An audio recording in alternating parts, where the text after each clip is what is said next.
काम करने का ढंग ही दूसरा हो जाता है। आप साधना करने लगते हैं, आप भक्ति करने लगते हैं।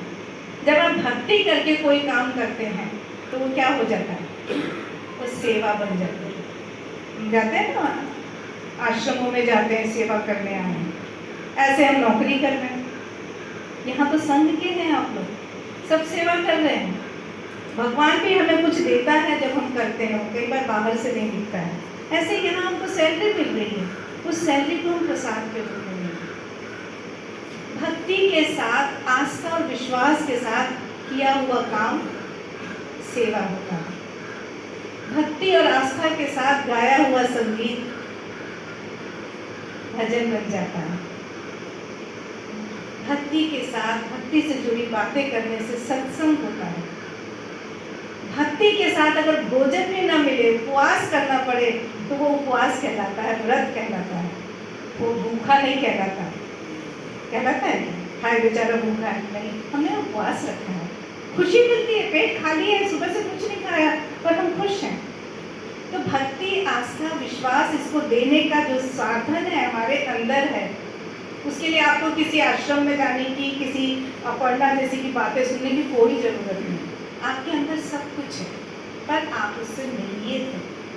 रोज़ मुलाकात करिए एक बार, ठीक है। यहाँ पे मैं इसका कर देती हूँ, कुछ कथन है, आप चाहें तो मैं पढ़ूंगी, लास्ट में भी पढ़ सकते हैं, नहीं तो ये पुस्तक मैंने लाइब्रेरी के लिए दी है, कोशिश करूँगी और भिजवाने की। इसमें से आप लोग को सब कुछ मिल जाएगा, कैसे हम समग्र शिक्षा में चैत्य, प्राण, मन और शरीर, इन सबको एक साथ रख सकते हैं।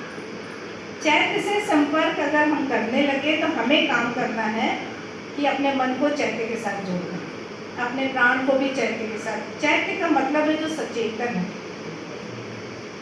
और अपने शरीर को भी, शरीर की चेतना में भी वो ही भाव आना चाहिए जो कि चैत्य का है।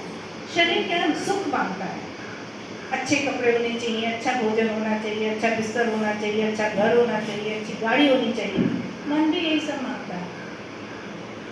और प्राण तो पूछो ही मत।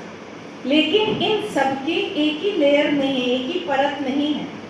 एक है हमारा बाह्य स्वरूप, हम बाहर से जो दिख रहे हैं, एक है हमारा अंतः स्वरूप। यही मन, प्राण, शरीर जब अंदर होते हैं, अर्थात जब चैत्य के साथ होते हैं, तो गहरे हो जाते हैं, गंभीर हो जाते हैं, सचेतन हो जाते हैं। तो हमें ये अभ्यास करना है कि हम इनको इस तरह करें। अब हमने अपना को कर लिया अभ्यास, काम है हमारा स्कूल में पढ़ाने, बच्चों को पढ़ाना। बच्चों को हम अपनी किताबों से पढ़ाते हैं, इसीलिए मैंने कहा था समग्र शिक्षा जो है वो विद्यालय में सीमित नहीं है, वो हमारा पूरा जीवन है।